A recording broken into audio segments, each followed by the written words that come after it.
If you're over 50, you know how it goes. Life doesn't weigh on us just because of the years we've lived, but by the advice we take in and believe without realizing. It comes across as caring words, as bites of wisdom, but they're laced with poison. I've heard it. You've heard it. Maybe you've even passed it on. But here's a harsh truth. If you buy into these three pieces of advice after 50, you're not just soaking up guidance. You're making a silent pact with giving up. And the real danger? You hardly notice when you start dying on the inside, because hope doesn't vanish all at once. It's smothered, bit by bit, each time you tell yourself you're past your prime. After 50, life asks for something that didn't seem so urgent before. Clarity. Because at this stage, the voices around us grow louder, some well-meaning, others echoing phrases passed down through generations. They're familiar, seemingly wise, but carry a steep price tag. They steal our hope. And once your hope goes, living becomes nothing more than getting by. Today, I want to expose three of those so-called wise words. They're not delivered with malice. On the contrary, they're offered like a hug, but secretly, they squeeze us, making us shrink. I'm not going to deliver them in the obvious order. I'll start with the least dangerous and work my way to the most lethal, because that's where the real trap lies. And perhaps, when you recognize these phrases, you'll realize you're already living under their weight, but also that you can still break free before it's too late. How many times have you heard that one? Sometimes it's offered like a comfort, as though it's an invitation to peace. Other times, it's a hidden slap inside a smile. Just enjoy what's left. Your life's already done. No, but here's something that might sting. That's not peace. That's a prison. After 50, after 60, it's like the world decides for us what our role should be. It's as though someone snaps a book shut halfway through and says, "We've read enough, no need to go on." But what happens to a story when someone shuts the book too soon? It loses its ending. It misses out on the mature, deeper chapters, the ones that carry real meaning. A lot of people buy into this advice and slowly start to shrink back. They stop picking up new hobbies because it's not worth it anymore. They quit traveling because now's not the time. They walk away from opportunities because that's for younger people. And before they know it, they're settling into a life of repeats. The same conversations, the same places, the same silences. I once met a bloke in his late 60s. Every day, he told himself, "Everything I needed in life has happened already," like a broken record. Gradually, he stopped seeing mates, neglected the garden he loved, even let the guitar, his great passion, gather dust. When asked why, he'd just repeat, "My life's already done." But what he found wasn't peace. He found emptiness. His body was alive, but his soul had shrunk. The problem with that advice is it blows out the flame before life's wind does. The truth's simple, yet often forgotten. Life only ends with the last breath. Until then, there are blank pages waiting to be filled. After 50, every day can still kick off something new. It doesn't have to be a grand adventure or revolution. It can be a walk in a place you've never been, an online course, an unexpected friendship. It could simply be beginning to jot down your memories, even if no one ever reads them. It's not about doing big things. It's about refusing to let someone else decide your story's over.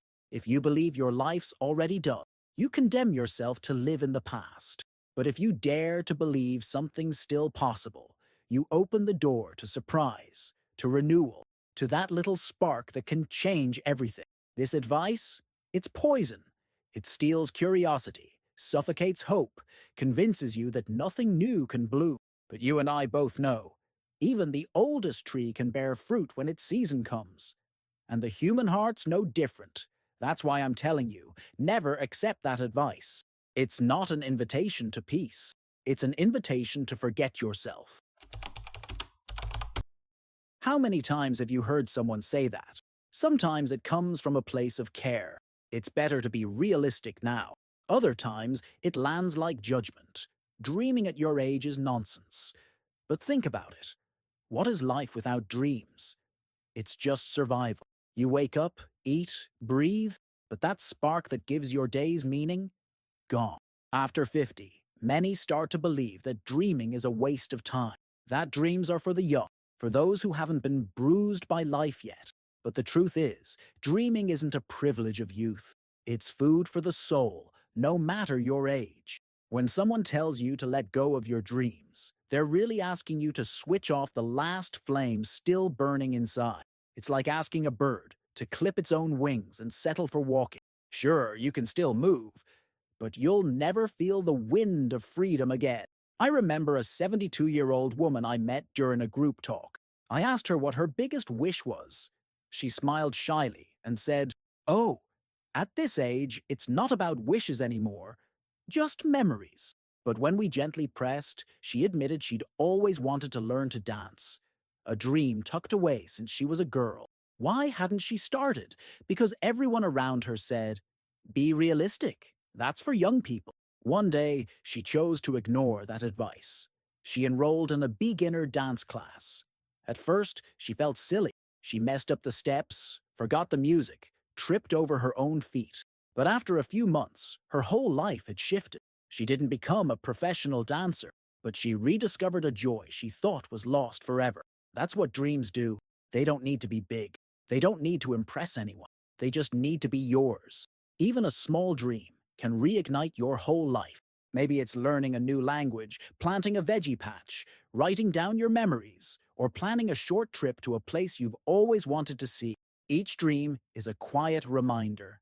You're still alive. When someone says, "Be realistic," what they often mean is settle. But being realistic isn't about giving up on dreams. It's about recognizing your limits.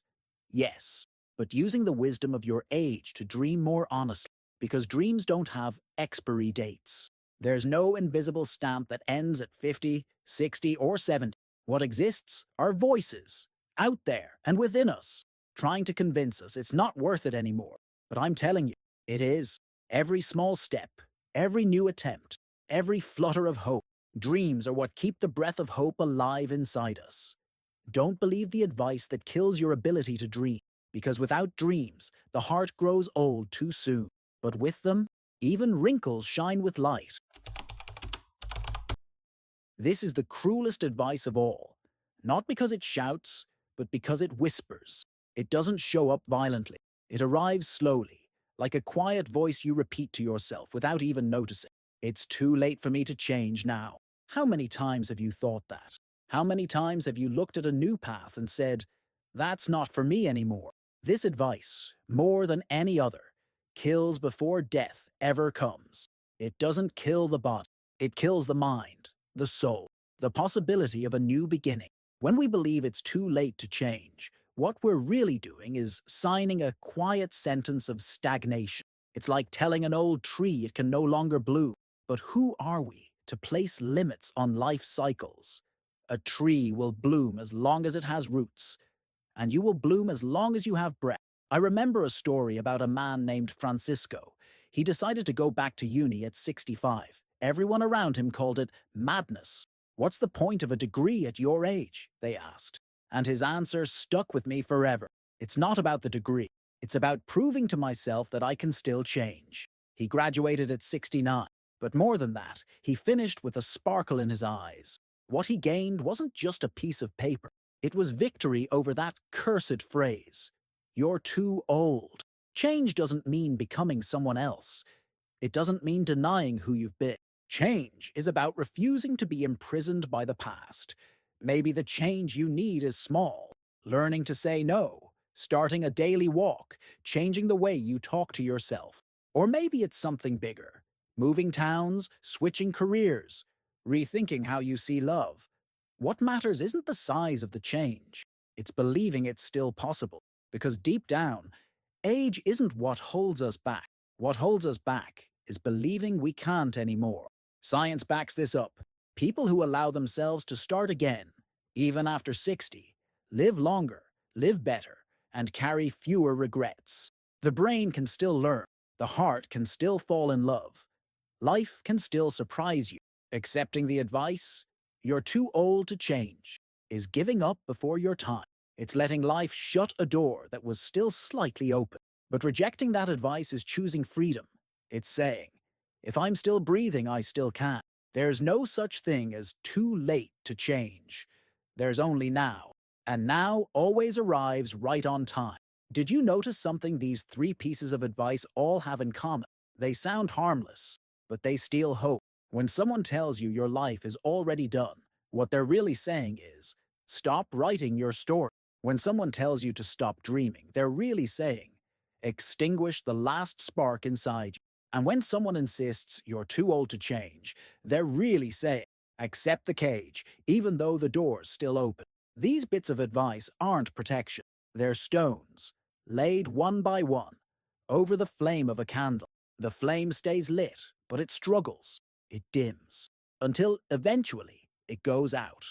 And when it does, it's not because the fire died naturally, it's because it was smothered. But here's what I want you to remember.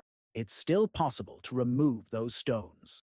It's still possible to reject those words and choose new ones. Because hope doesn't die on its own. It dies when we start believing the phrases that choke it. I know that after 50, 60, 70, the losses weigh heavier, the body slows down, and the silence feels louder. But for that very reason, each choice becomes more precious. You don't have to accept the sentence others repeat. You can choose the life that still exists inside you. Maybe it starts with something small. A book, a dance, a walk, a prayer. Maybe it's simply changing the words you say to yourself. Instead of, my life's already done, you can say, my story's still being written. Instead of, stop dreaming, you can say, my dream might be small, but it's mine. Instead of, I'm too old to change, you can say, if I'm still breathing, I can still transform. These new phrases aren't fantasy, they're seeds.